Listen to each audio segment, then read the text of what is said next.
I walked into my bedroom after a 12-hour construction shift, exhausted but excited to finally test the custom gaming PC I spent 8 months saving for.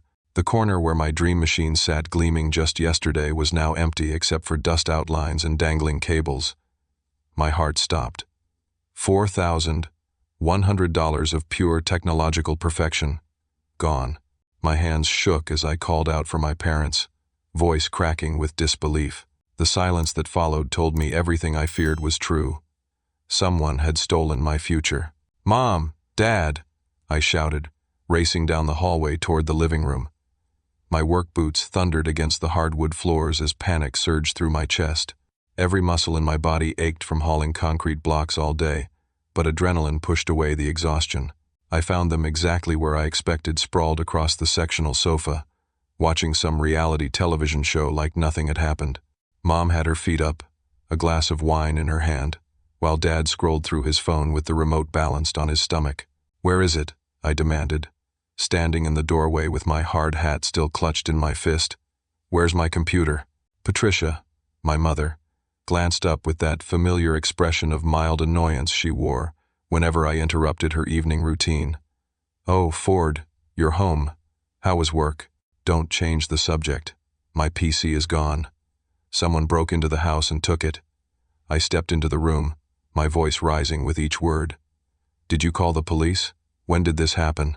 Robert, my father, finally looked up from his phone. His graying beard couldn't hide the uncomfortable twitch at the corner of his mouth. "Nobody broke in, son." The words hit me like a sledgehammer to the chest. "What do you mean nobody broke in?" "It's gone. $4,000 worth of equipment just disappeared." Mom set down her wine glass and crossed her arms. "We sold it." "You what?" The hard hat slipped from my fingers and clattered onto the floor. "You sold my computer? Without asking me?" "Ford, calm down. You're being dramatic." She waved her hand dismissively. "Your sister needed money for college expenses. Important expenses. We couldn't just let her suffer because you wanted to play video games." "Play video games?" I could barely form the words. I saved every penny for 8 months. I worked double shifts, skipped meals, slept 4 hours a night. That wasn't a toy, it was my goal, my achievement. Dad cleared his throat, still avoiding eye contact. "You live here rent-free. We feed you, house you, pay for utilities. We figured you owed us a little help with family responsibilities." "Family responsibilities?" My voice cracked. "I pay for my own food, my own gas, my own everything. The only thing I don't pay is rent, because you told me to save money for my future." "Gaming isn't a future," Mom snapped. "It's a waste of time and money. Jessica's social connections matter for her actual future. She needs proper clothes for sorority rush week."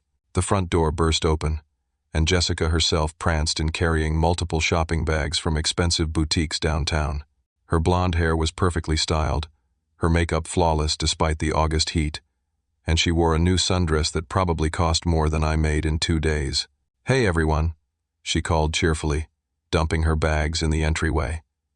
"You should see what I found at Nordstrom. This jacket was originally $300, but I got it for only $199. I stared at her in disbelief. "You spent my money on a jacket?" Jessica blinked at me with wide, innocent eyes. "What money?" "The money Mom and Dad got from selling my computer. My $4,100 computer that I saved 8 months to buy." She shrugged and started pulling items from her bags. "Oh, that. Well, I needed proper clothes for rush week. You can always save up for another computer later." "Later?" I felt my face heating up. "Do you have any idea what I went through to save that money? I worked construction in 95-degree heat while you lounged by the pool. I ate peanut butter sandwiches for lunch while you ordered takeout. I turned down every invitation from friends because I couldn't afford to go out." "That sounds like personal choices," Jessica said, examining a new purse. "Nobody forced you to work so hard." Mom stood up from the couch. "Ford, you're 24 years old. It's time to start thinking about what really matters. Your sister's education and social development are investments in her future. Gaming equipment is just selfish entertainment." "Selfish?" I couldn't believe what I was hearing. "I worked overtime every week, For 8 months. I turned down my boss's offer to join the company bowling league because I couldn't afford the $30 registration fee. I wore the same 3 t-shirts to work because I couldn't buy new clothes. But somehow saving for something I wanted is selfish. Dad finally looked directly at me. Son, we're trying to raise both our children to be successful adults. Jessica needs support during this crucial time in her college career. Those sorority connections could lead to job opportunities, networking, maybe even meeting the right young man from a good family. And what about my opportunities? What about my goals? Playing computer games isn't a goal, Mom said firmly. It's escapism. Jessica held up a new blouse against her chest, admiring herself in the hallway mirror. Besides, Ford, you can build another computer anytime. This is rush week. It happens once, and if I don't make the right impression, I'll be stuck with the weird girls in the lesser sororities. I looked around the room at my family, really looked at them. Mom was already reaching for her wine glass, ready to dismiss me and return to her show. Dad had picked up his phone again, scrolling through whatever was more interesting than his son's devastation. Jessica was modeling her new clothes, completely oblivious to the fact that she was wearing my dreams. You're right, I said quietly. This is about what really matters. For a moment, Mom looked satisfied. I'm glad you understand. I understand perfectly. I picked up my hard hat from the floor. I understand that 8 months of sacrifice means nothing to you. I understand that my goals don't matter. And I understand that you'll always choose Jessica's wants over my needs. Ford, don't be so dramatic, Dad said. It's just a computer. I walked toward the stairs, then stopped and turned back. Just a computer. Right. Good to know where I stand. As I climbed the steps to my room, I heard Jessica laugh about something she saw in one of her shopping bags.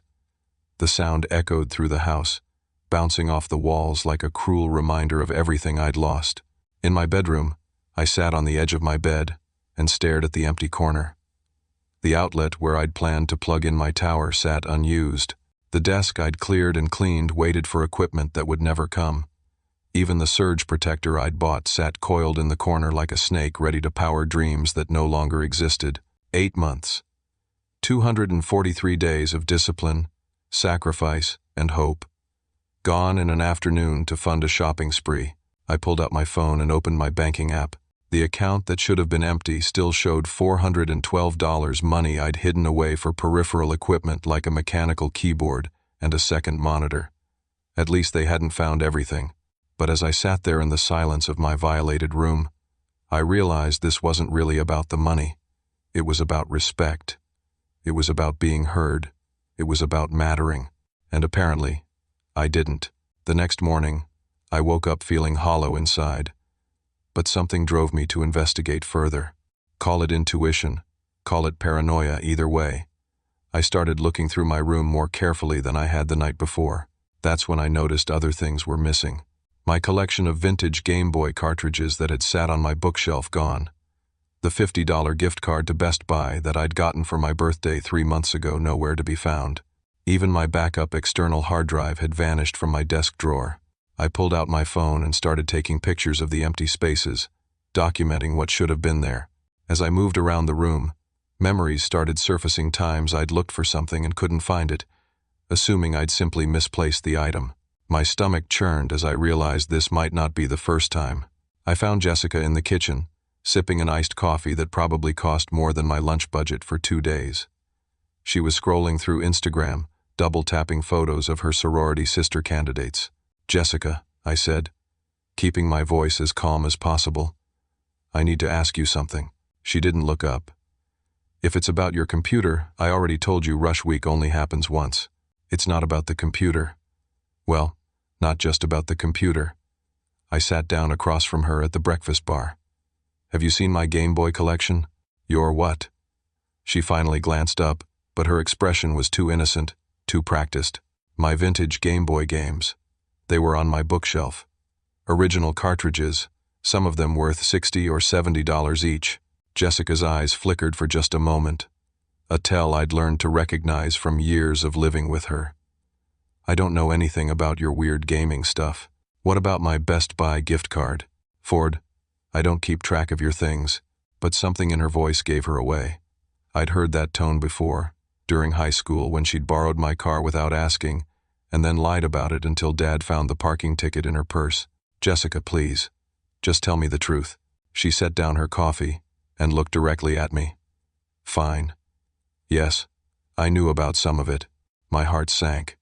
"Some of what?" "Mom and Dad have been borrowing things from your room when they needed quick cash.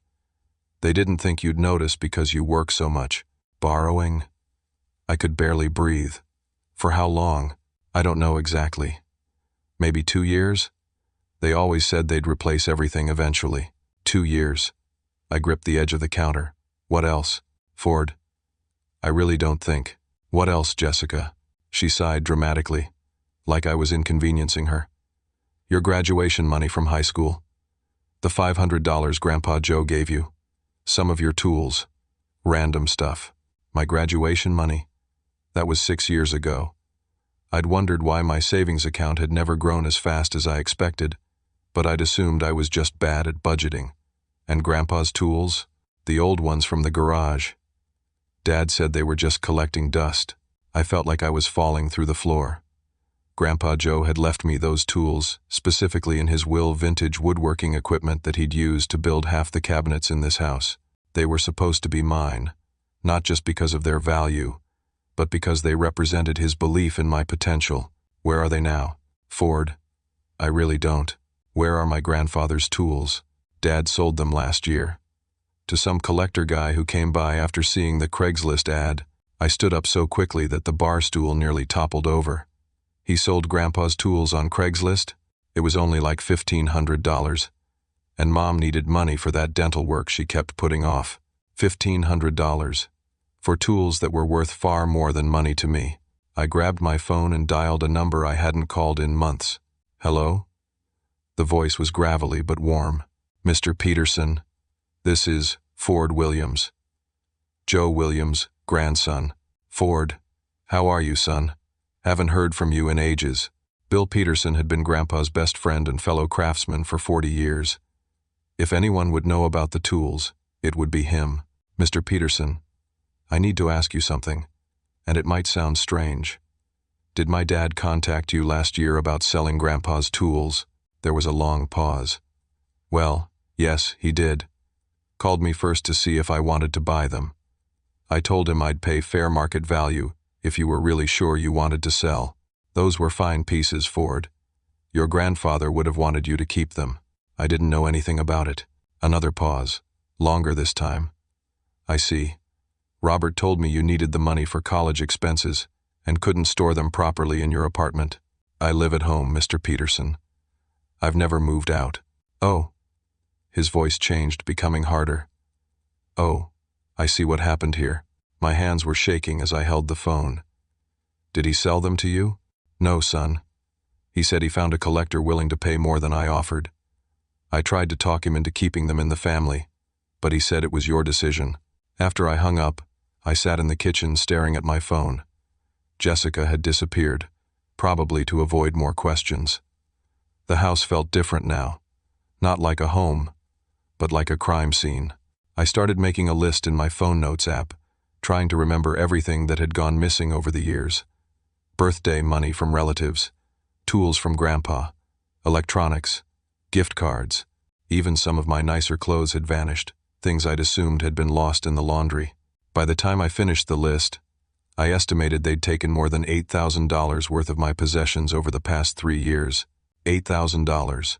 While I ate ramen noodles for dinner and walked to work when my car broke down because I couldn't afford to fix it. When my parents came home that evening, I was waiting in the living room with my phone and a notebook. "Ford, honey," Mom said as she set down her purse. "I hope you've had time to think about yesterday. I know you were upset, but family has to stick together. We need to talk." Dad loosened his tie and headed for his recliner. "If this is more about the computer, it's about everything." I held up my notebook. "I want to know about my graduation money. I want to know about Grandpa's tools. I want to know about every single thing you've taken from my room over the past 3 years."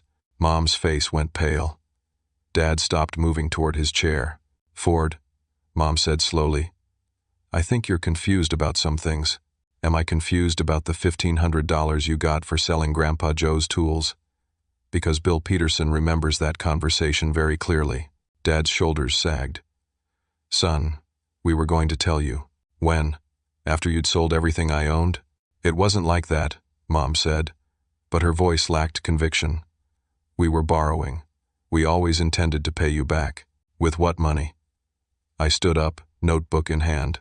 You just took $4,000 from me for Jessica's shopping spree. You can't pay for your own dental work. When exactly were you planning to come up with $8,000? $8,000? Dad's voice was barely a whisper. That's my conservative estimate. I opened my notebook. Graduation money, $500. Grandpa's tools, $1,500. Game Boy collection, approximately $400. Various electronics, gift cards, and cash over 3 years, roughly $2,000. And now my computer, $4,100. Should I keep going? Mom sank onto the couch like her legs couldn't support her anymore. We never meant for it to add up like that, but it did add up. And while it was adding up, I was working 60-hour weeks trying to save money for my future. I was sacrificing everything because I thought we were all struggling together. But we weren't all struggling, were we? You were just taking what I earned and giving it to Jessica. Dad finally looked at me directly. Son, Jessica's expenses at college are enormous. The sorority alone costs. I don't care what it costs. My voice echoed through the room. I don't care if she wants to join 10 sororities and wear designer clothes every day. What I care about is that you stole from me to pay for it. We're family, Mom said weakly. Family helps each other. Really? Because I don't remember Jessica helping me pay for textbooks when I was in community college. I don't remember her offering to chip in when my car needed new tires. Somehow family helping family only works in one direction around here. Jessica chose that moment to walk through the front door, arms full of even more shopping bags. What's all the yelling about? She asked cheerfully. I could hear you from the driveway. I looked at my parents, both of them avoiding eye contact, then at my sister with her fresh manicure and her new clothes bought with my sacrifice. Nothing important, I said. Just figuring out what really matters in this family. Jessica shrugged and headed upstairs with her purchases. That night, I lay in bed staring at the ceiling, finally understanding the full scope of what had been happening under my own roof. I wasn't just the family disappointment. I was the family ATM, and tomorrow, everything was going to change. The next day, I called in sick to work for the first time in 2 years. Not because I was physically ill, but because I needed answers, and I had a feeling they weren't going to come from asking polite questions. I waited until my parents left for their respective jobs and Jessica headed to campus for what she claimed was a study group. Then I did something I'd never done before. I searched her room. Jessica's bedroom looked like a department store exploded. New clothes with tags still attached covered her bed, vanity, and chair. Makeup products worth hundreds of dollars cluttered her dresser. Shopping bags from stores I couldn't afford to window shop in were stacked in the corner. But it was the paperwork on her desk that made my blood run cold. I found receipts, bank statements, and what appeared to be financial aid documents. As I read through them, a picture emerged that was so much worse than I'd imagined. The sorority rush expenses weren't $2,000. They were $800. The rest of the money, $3,300, had been spent on clothes, makeup, restaurants, and other personal items that had nothing to do with college or sororities. But there was more. Mixed in with the legitimate college paperwork were documents that made no sense until I read them carefully. Jessica had been receiving financial aid based on claiming our family's income was lower than it actually was. She'd also applied for and received 3 different private student loans. Where was all that money going if she needed to raid my computer fund for rush week expenses? I took pictures of everything with my phone, then carefully put the papers back exactly where I'd found them. Then I decided to follow her. I knew Jessica's schedule better than she thought. Her Tuesday afternoon study group always met at the campus coffee shop, which was a 15-minute drive from our house. But when I arrived at the college parking lot, her car wasn't there. Instead, I found her at Meridian Gardens, the most expensive restaurant in our town, sitting at a table with 3 people I'd never seen before. Through the floor-to-ceiling windows, I could see her laughing and gesturing animatedly, while a waiter poured wine from a bottle that probably cost more than my grocery budget for a month. I parked across the street and watched. The people at her table were dressed like money, not just nice clothes, but the kind of understated luxury that comes from never having to think about price tags. A middle-aged man in a perfectly tailored suit, an elegant woman wearing jewelry that caught the light, and a young man about Jessica's age who looked like he'd stepped out of a country club catalog. Jessica was performing. I could tell from her posture, her exaggerated gestures, the way she kept touching the young man's arm. She was wearing one of the outfits she'd bought with my computer money, and she was playing a role. After an hour, they all stood to leave. I slumped down in my driver's seat as they walked toward the parking lot, but I could hear pieces of their conversation. "Such a lovely restaurant, Brandon," Jessica was saying. "My family brings me here all the time." Brandon, the young man, helped her into a white BMW that looked like it cost more than I'd make in 3 years. "I'll pick you up Friday at 7, he called through the window. "Mother is so looking forward to meeting your parents at the country club dinner." My sister beamed at him. "They're excited to meet your family, too. Daddy always says it's important to associate with the right sort of people." I watched the BMW pull away, then sat in my car trying to process what I'd just witnessed. The right sort of people? My dad was a small-time contractor who drove a 10-year-old Ford pickup truck. My mom worked part-time at a medical billing company. We weren't country club people, and Jessica knew it, but apparently, she'd been pretending we were. I followed her home, staying well behind her red Honda Civic. When I pulled into our driveway 5 minutes after her, she was already inside, talking on her phone in the kitchen. "I know it's expensive, but Brandon's family owns half the commercial real estate in the county," she was saying. "If this goes well, I might not have to worry about student loans anymore." I stood in the hallway, just out of sight, listening. "No, they don't know about the loans yet. I'll figure that out later. Right now I just need to make sure I fit in with his crowd." Student loans. Multiple student loans, based on the paperwork I'd seen. "His mother is taking me shopping tomorrow for the dinner outfit. She wants to make sure I have something appropriate for their country club." Can you believe it? Shopping with Mrs. Harrison herself. More shopping. More clothes. More pretending. Of course I told them my brother is in engineering. I couldn't say he's just a construction worker. What would they think of our family? Just a construction worker. I felt something break inside my chest. "I have to go. Brandon's calling." She hung up and immediately answered another call. "Hey baby, how was your meeting with your dad?" Baby. This relationship was serious. I climbed the stairs to my room and closed the door. Then I opened my laptop and started researching. It took me 3 hours, but I found what I was looking for. Brandon Harrison, 23 years old, son of Margaret and William Harrison, owners of Harrison Properties, Harrison Development, and Harrison Commercial Investments. His family was worth approximately $40 million, according to the business journal profiles I found, and my sister was lying to all of them. The country club dinner was this Friday. According to the social calendar on the Harrison Properties website, it was their annual charity gala, with tickets starting at $500 per person. Jessica was planning to take our parents, our small-town, middle-class, financially struggling parents, to a $500 per person dinner, where she would continue pretending our family was something we weren't. I called my dad's cell phone. "Ford? What's wrong? You never call during the day." "Dad, I need to ask you something. Has Jessica told you about any plans for this Friday night?" "Friday? I don't think so." "Why? She hasn't mentioned a dinner? At a country club?" "Son, what are you talking about? We can't afford to eat at country clubs." That's what I was afraid of. When my parents came home that evening, Jessica was already dressed for another date with Brandon. She breezed through the kitchen in a new dress that still had the price tag tucked inside the neckline, $299 from a boutique downtown. "Don't wait up," she called over her shoulder. "Brandon's taking me to see a show at the Performing Arts Center." Mom waved from where she was heating up leftover casserole for dinner. "Have fun, sweetheart." After Jessica left, I cornered my parents in the living room. "We need to talk about Friday night." Dad looked up from his newspaper. "What about Friday night? Jessica hasn't mentioned any plans involving the two of you?" "No. Mom said slowly. Should she have? I pulled out my phone and showed them the Harrison Properties website.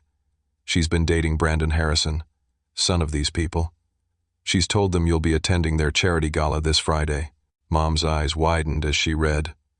$500 per person? That's just the starting price. And there's something else. I scrolled to another page. She's been pretending our family is wealthy. She told them I'm an engineer, Dad's a successful businessman, and that we're regular country club members. The color drained from Dad's face. She what? She's been using my computer money to buy clothes to impress these people. But it's not just about the money anymore. She's created this entire fake life, and she's planning to drag you into it. Mom set down the phone. Ford, are you sure about this? I followed her today. I heard her phone conversation. She's planning to introduce you to Brandon's family on Friday, and they're expecting to meet wealthy, sophisticated people. Dad stood up and started pacing. We can't go to that dinner. We don't own clothes for that kind of event. We don't know how to act around people with that kind of money. She knows that, I said. But she doesn't care. She's so desperate to keep up this lie that she's willing to embarrass all of us. Mom's phone buzzed with a text message. She read it and her face went white. It's Jessica. She says Brandon's mother wants to take me shopping tomorrow for an appropriate dress for the gala. She's picking me up at 10 a.m. Dad stopped pacing. Margaret Harrison wants to take you shopping? Apparently so. Jessica says it's important that I make a good impression on Brandon's family. I felt sick. Mom, you can't go. If you go shopping with Mrs. Harrison, she'll figure out that we're not who Jessica says we are. And if you don't go, Jessica's whole lie falls apart. What do we do? Dad asked. We tell the truth. But even as I said it, I knew they wouldn't. They'd spent 3 years enabling Jessica's lies about money, taking from me to fund her deceptions. Why would they start telling the truth now? Maybe we could just this once, Mom said quietly. Maybe we could borrow some nice clothes and just get through the dinner. And then what? When Brandon wants to visit our house? When his family invites us to their country club? How long do you think you can pretend to be people you're not? Dad sat back down heavily. I don't know, son. I just don't know. That night, I lay awake thinking about the choice my parents were facing. They could either expose Jessica's lies and deal with the consequences, or they could become part of the deception themselves. Either way, their answer would tell me everything I needed to know about what kind of family I was really part of, and I had a terrible feeling I already knew what they would choose. Thursday evening, Mom came home with shopping bags from stores I'd never seen her enter before. Expensive bags from boutiques with names I couldn't pronounce. How did it go? Dad asked as she set everything down in the hallway. Margaret Harrison is intense. Mom's voice was shaky. She spent $2,000 on clothes for me in 3 hours. $2,000, Robert. On one outfit. My stomach dropped. Please tell me she paid for it. Mom's silence was answer enough. Mom, where did you get $2,000? The emergency credit card. Dad's face went gray.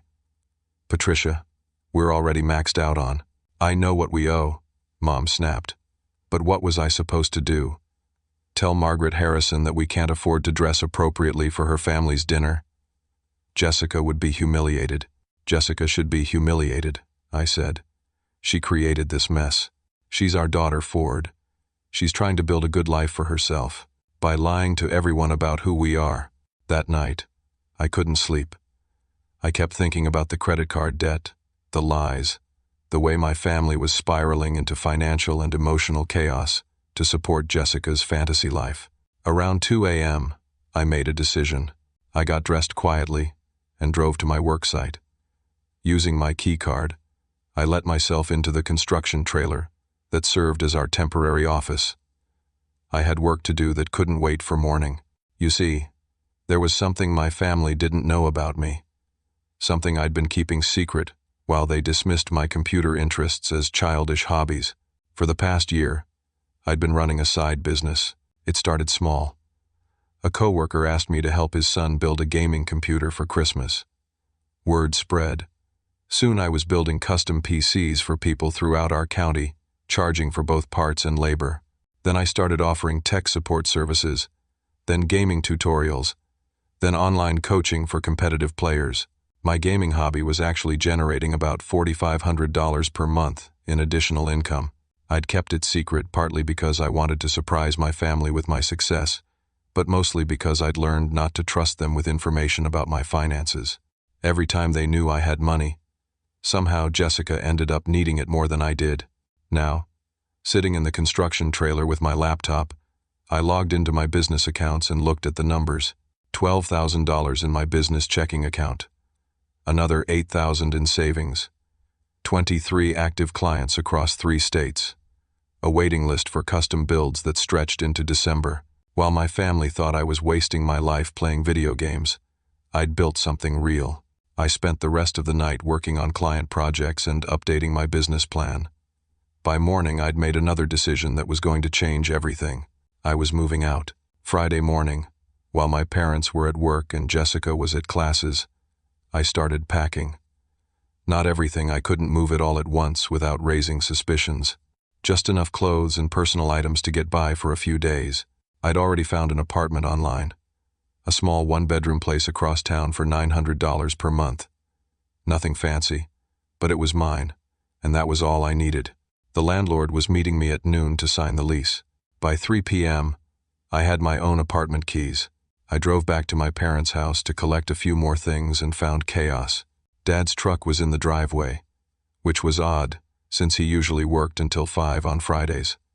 Mom's car was there too, and Jessica's Honda was parked at an angle, like she'd arrived in a hurry. Inside, I could hear shouting. "Can't possibly explain this to Brandon," Jessica was screaming. "His family thinks we're sophisticated people." "We're not sophisticated people," Dad shouted back. "We're middle-class people pretending to be something we're not, and it's about to blow up in our faces."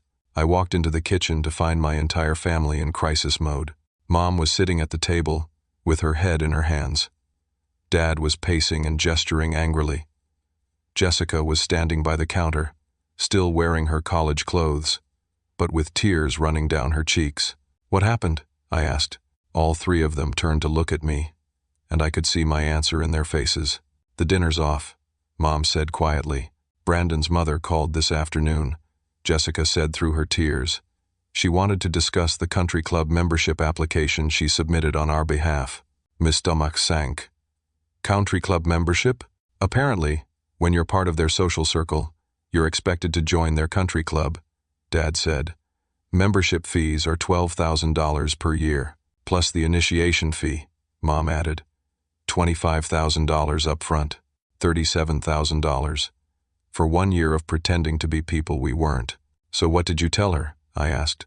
Jessica burst into fresh sobs. I had to tell her we'd need to think about it.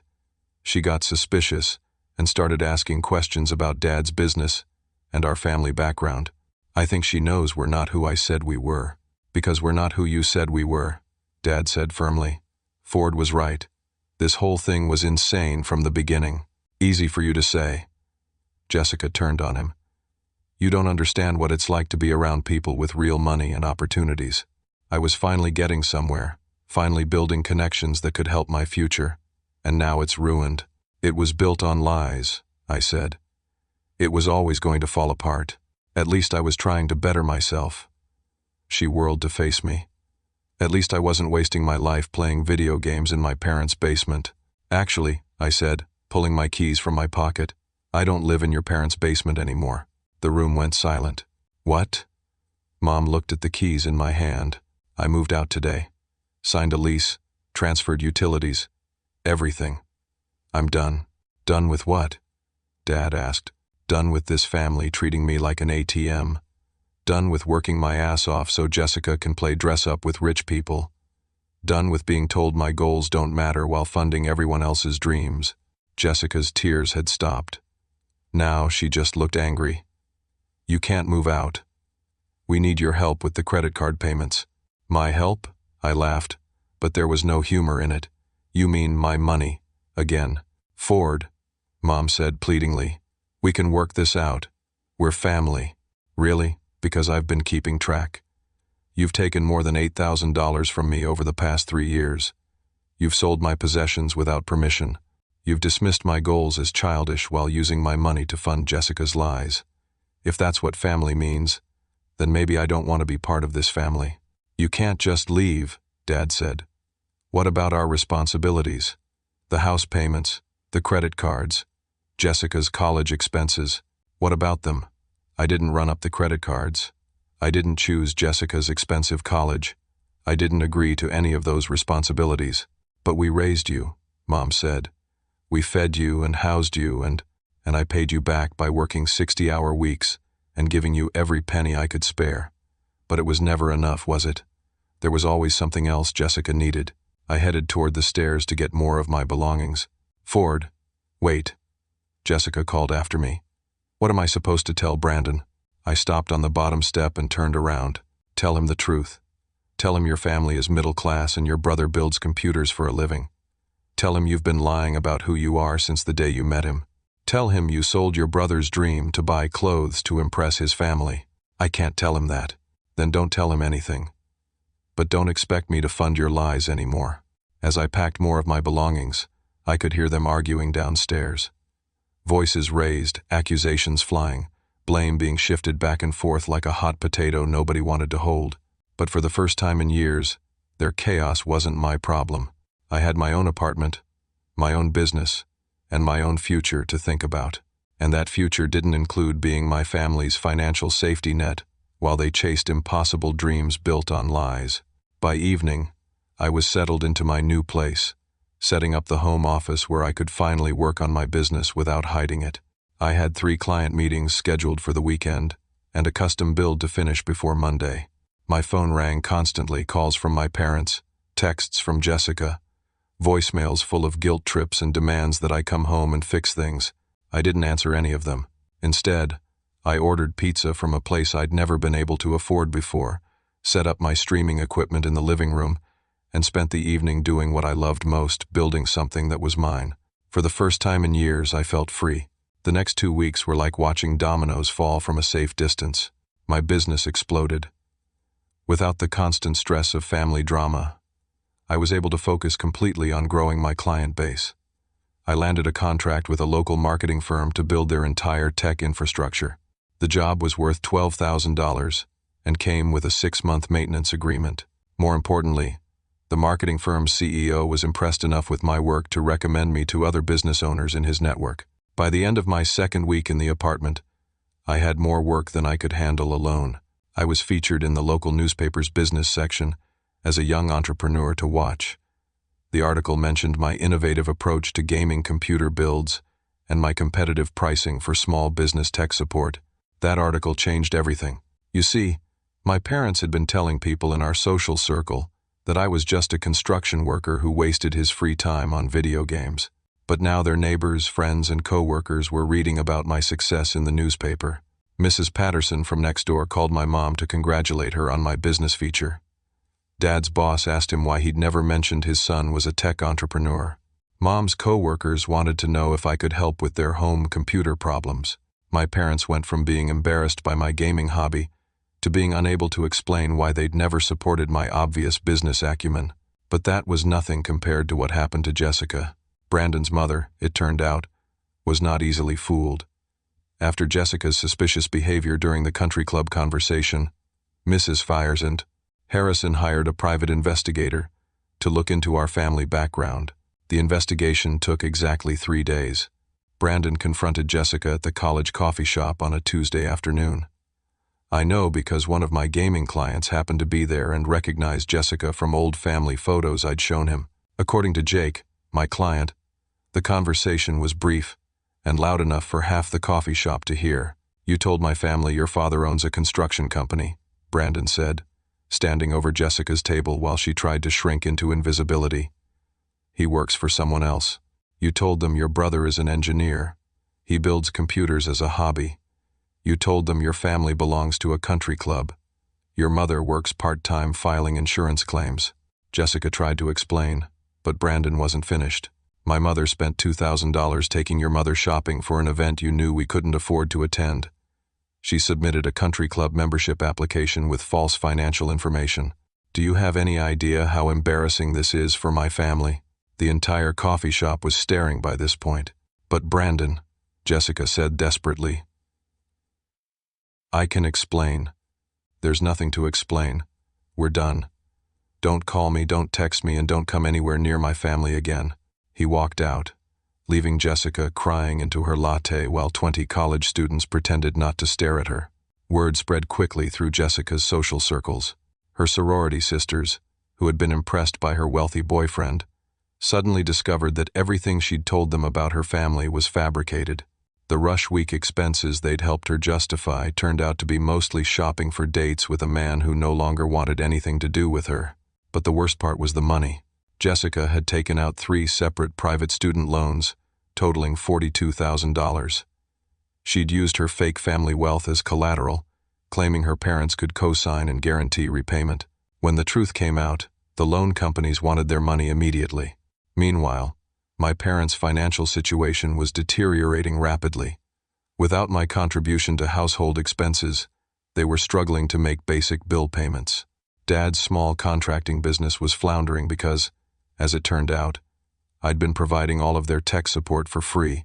I'd built their website, managed their customer database, handled their social media presence, and maintained all their computer systems.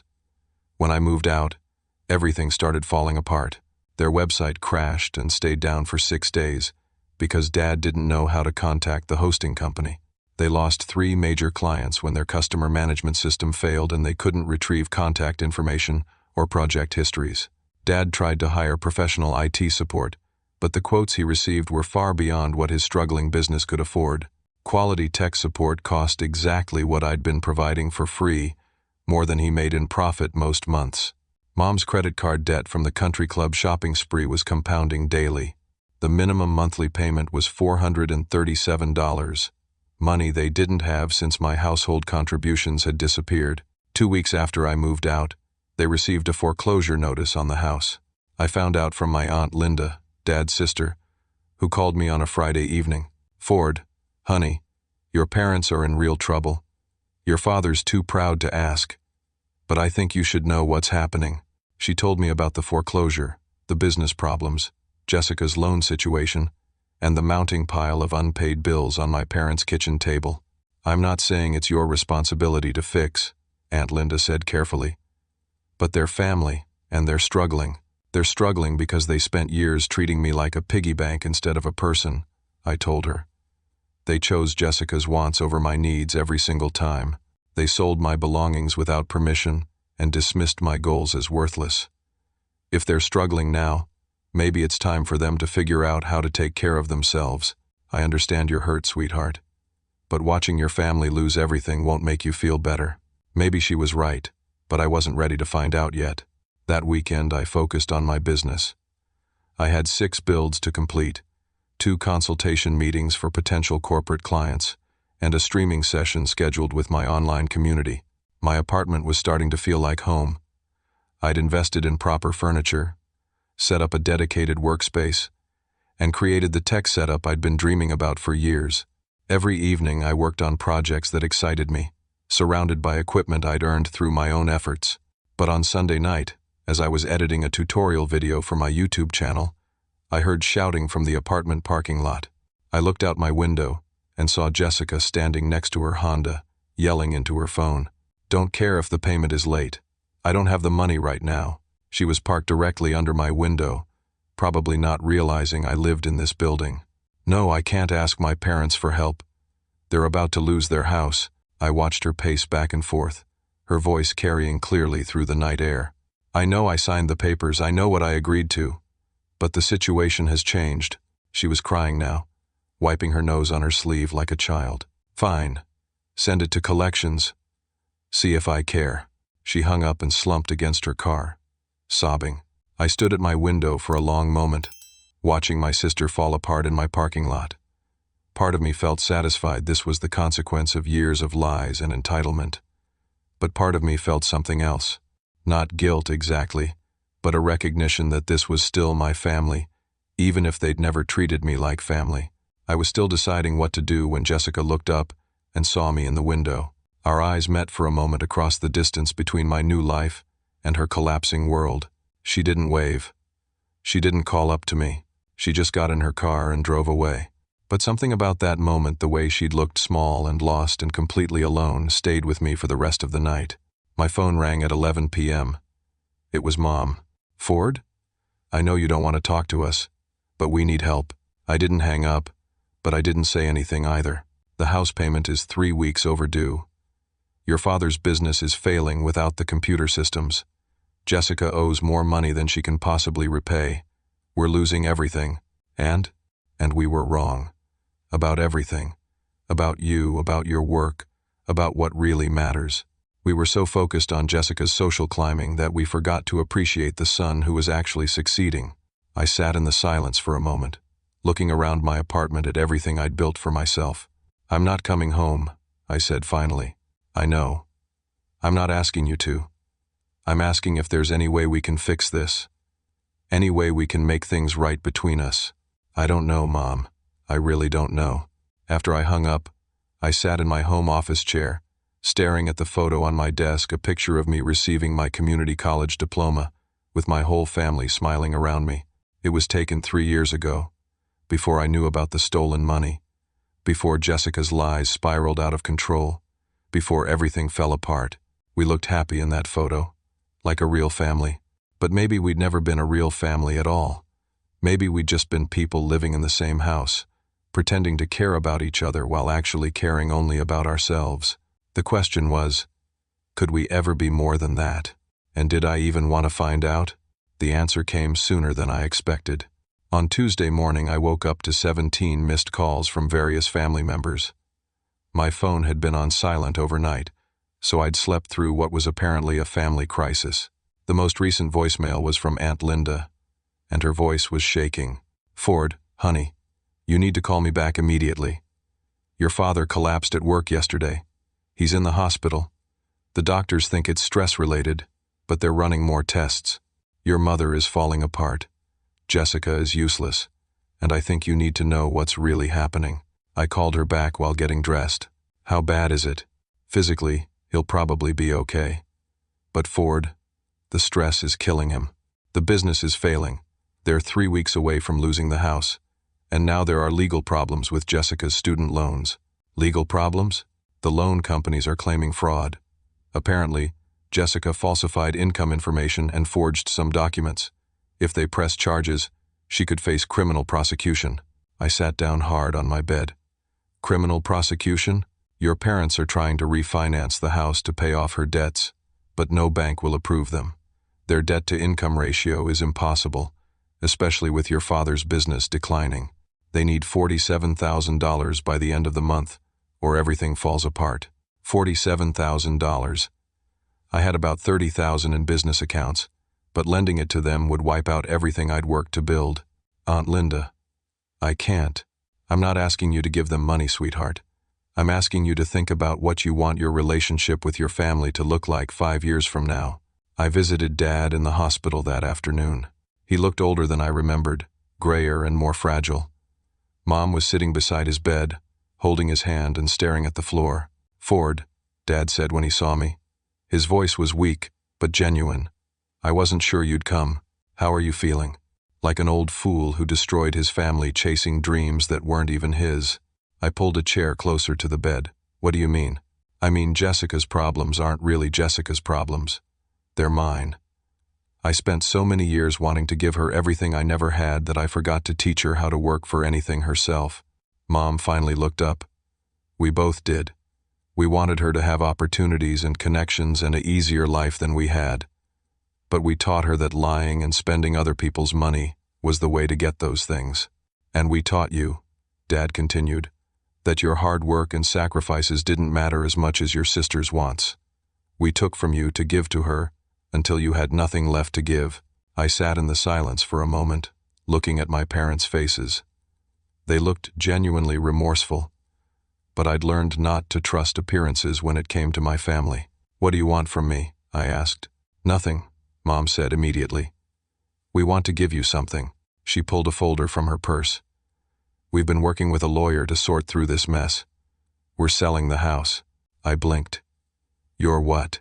"We're selling the house and downsizing to something we can actually afford. After we pay off the mortgage and credit cards, There should be about $15,000 left. That money is yours. It won't cover everything we took from you, Dad said. But it's a start. A real start, not just promises. I opened the folder. Inside were legal documents transferring the house proceeds to me, along with a detailed accounting of every penny they'd taken over the years. They'd even included interest calculations. We also prepared this, Mom said, handing me another document. It was a formal written apology, signed by both parents, acknowledging specifically what they'd done wrong and accepting responsibility for the consequences. We know a piece of paper doesn't fix everything, Dad said. But we needed you to know that we understand what we did. We stole from you, not just money but respect and trust. We chose favorites instead of being fair. We dismissed your achievements and enabled Jessica's worst impulses. What about Jessica? Mom and Dad exchanged a look. Jessica is going to face the consequences of her choices, Mom said. We're not bailing her out anymore. She's 21 years old, and she needs to learn how to fix her own problems. Even if that means criminal charges?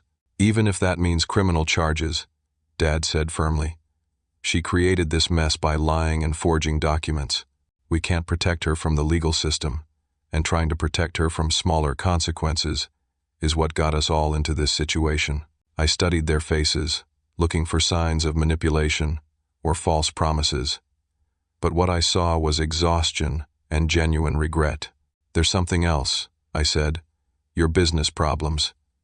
I know you need tech support, Dad nodded slowly. We've been getting quotes from IT companies. We can't afford professional help, but we understand that we can't expect you to work for free anymore. Actually, I have a proposal. I pulled out my own folder, one I'd been working on since yesterday. I'm willing to provide tech support for your business, but as a paid consultant with a formal contract, market rates, professional terms, clear boundaries. Dad's eyes widened. Ford. We couldn't afford. You could, if your business was running efficiently again. I estimate that proper tech support would increase your productivity enough to add about $2,000 per month to your revenue. My fees would be $600 per month, which leaves you with a net gain of $1,400. I handed him the proposal I'd drafted. I've also identified 3 areas where better technology could help you compete for larger contracts. If you're interested, we could discuss expansion plans. Mom was staring at me. You'd be willing to help rebuild the business that we destroyed? I'd be willing to help my father run a successful business, yes, but as his business partner, not his free labor. Dad was reading through my proposal, and I could see him beginning to understand the scope of what I was offering. This is a real business plan. I'm a real businessman, Dad. I've been trying to show you that for years, and we were too stupid to see it, he said quietly. Just then, Jessica appeared in the doorway. She looked terrible. No makeup, hair unwashed, wearing rumpled clothes that had seen better days. Can I talk to all of you? She asked hesitantly. We looked at each other, then nodded. Jessica came into the room but stayed standing near the door, like she might need to run. I've been talking to a lawyer about the student loan situation, she said, and to a counselor about other things. I need to say some things, and I need you all to hear them. She took a deep breath. I've been lying to everyone about everything for so long that I don't even remember what's true anymore. I lied about sorority costs, college expenses, family income, and dozens of other things. I forged documents and used money that wasn't mine to live a life that was completely fake. She looked directly at me. Ford, I spent your computer money on clothes to impress a boy who dumped me the second he learned the truth about our family. I've known for years that Mom and Dad were taking your things to give me money. I never said anything because I wanted the money more than I wanted to be honest. Her voice was shaking now. I've been selfish and entitled and cruel to the one person in this family who actually worked for everything he had. I ruined your trust in our parents by encouraging them to keep taking from you. I destroyed my own future by building it on lies. She wiped her eyes with her sleeve. I don't know if I can fix any of it. The loan companies might press charges. I might go to jail. I definitely have to drop out of school because I can't afford it anymore. But I wanted you all to know that I understand what I did wrong, and I'm going to try to do better. Mom was crying openly now. The counselor says I need to make amends, not just apologize. So I'm getting a job, a real job, and I'm going to start paying Ford back. It'll take years, maybe decades, but I'm going to pay back every penny I cost him." She looked at me again. "I know you probably don't believe me. I know I've said I was sorry before without meaning it. But this time is different. This time I lost everything, and I finally understand what I put you through." The room was quiet except for the sound of medical equipment beeping in the background. Finally, Dad spoke. "We all have work to do, all of us. We destroyed this family by choosing money and status over honesty and fairness. But maybe we can build something better." He looked at me. "Son, you don't owe us anything. You don't have to accept our apologies or help with our business or have any relationship with us at all. You've earned the right to walk away and never look back." I sat there for a long moment, thinking about the past few weeks living on my own.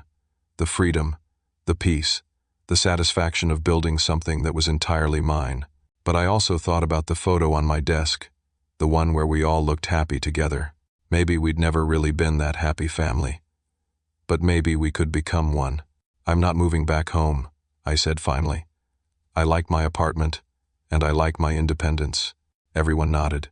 "But I'm willing to try rebuilding our relationship on different terms. Terms that include respect, honesty, and fair treatment for everyone." Mom smiled through her tears. "What would those terms look like?" I pulled out one final document from my folder. I call it the Williams Family Charter. It's basically a set of rules for how we treat each other going forward. I handed copies to everyone. No taking anyone's possessions without permission. No lying about money or expenses. No playing favorites. And everyone contributes to family problems, instead of expecting one person to fix everything. Jessica read through it carefully. "This says if any of us breaks these rules, the others can enforce consequences." That's right. We're all adults now. We need to act like it. Dad was nodding as he read. "Equal respect, equal responsibility, equal accountability. Can we all agree to this?" I asked. One by one they nodded. "Then let's try again," I said. "Let's try being a real family this time."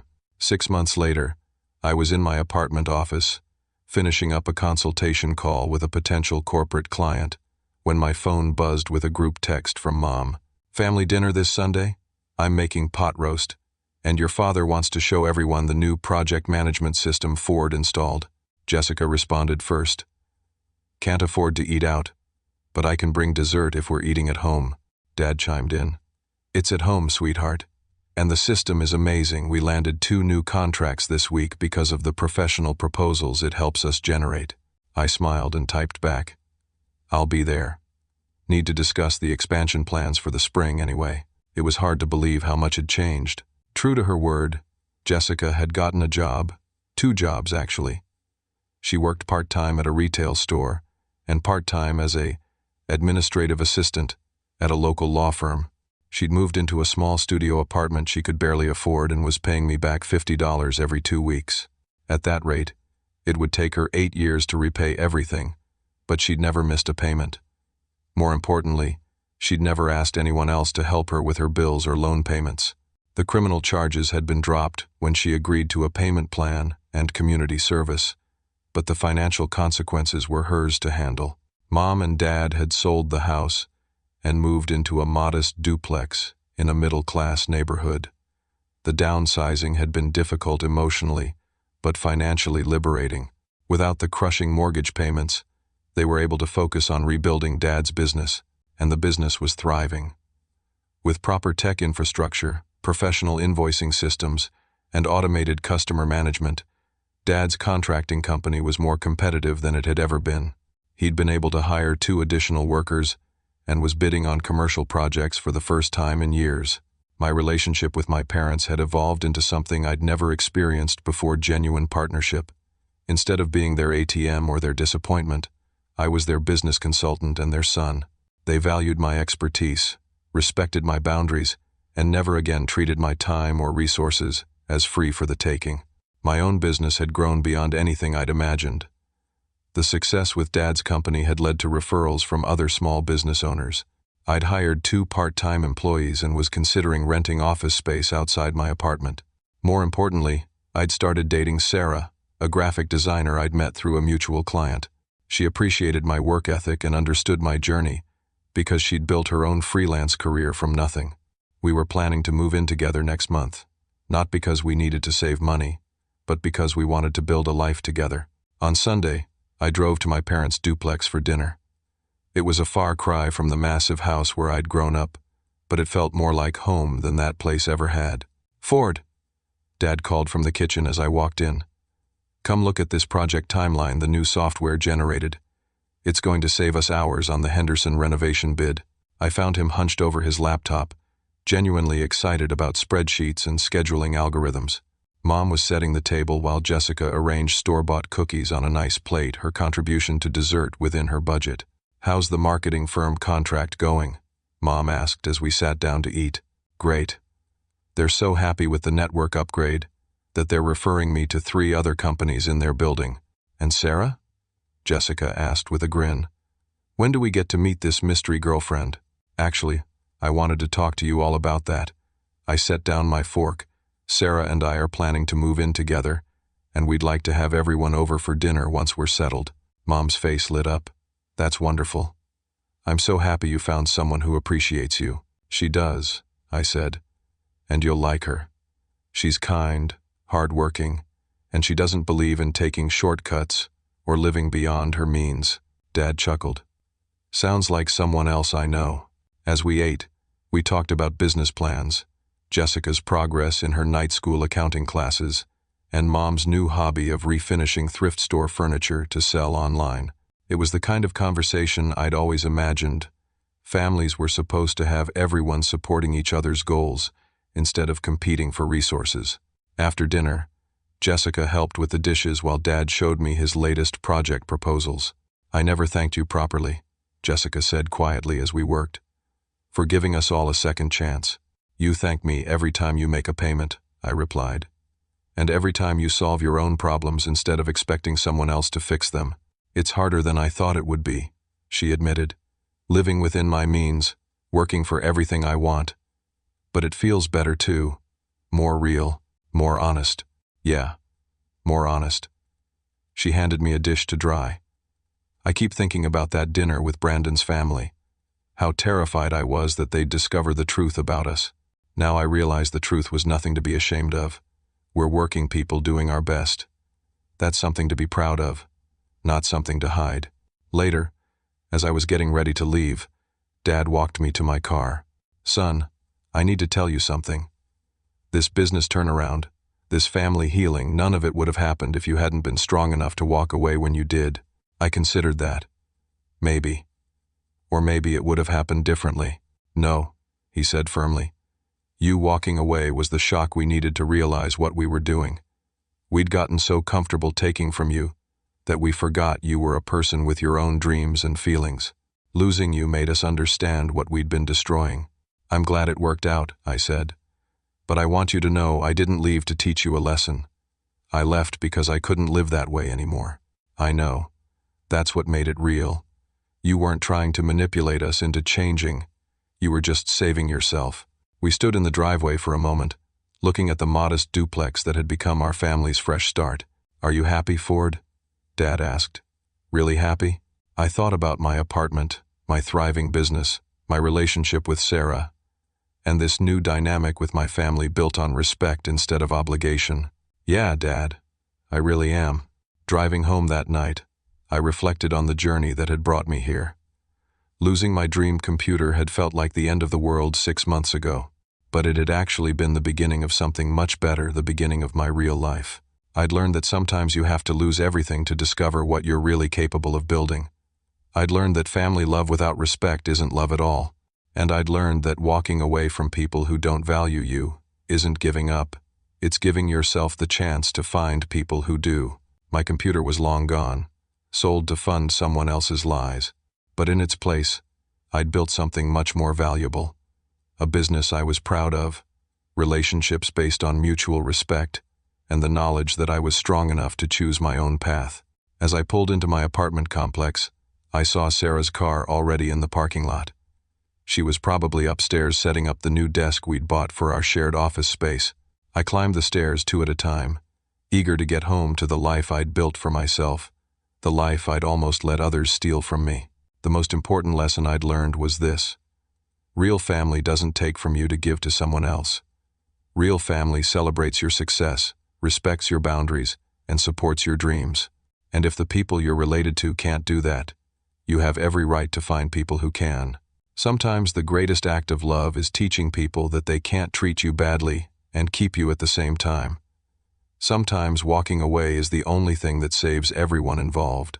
And sometimes, if you're very lucky and everyone does the work to change, walking away creates the space for something genuine to grow in its place. Have you ever had to make the difficult choice between family loyalty and self-respect? Have you found yourself constantly sacrificing your dreams to fund someone else's? I'd love to hear your thoughts and experiences in the comments below. If this story resonated with you, please hit that like button to help others find it. Subscribe for more real-life stories about overcoming family challenges and building the life you deserve. And share this video with anyone who might need to hear that their goals and dreams matter just as much as everyone else's. Thank you for listening to my story. Remember, you deserve to be treated with respect by the people who claim to love you. Never let anyone convince you that your dreams don't matter. Keep building the life you want, and don't let anyone steal your future to pay for their past mistakes. Until next time, take care of yourselves and each other.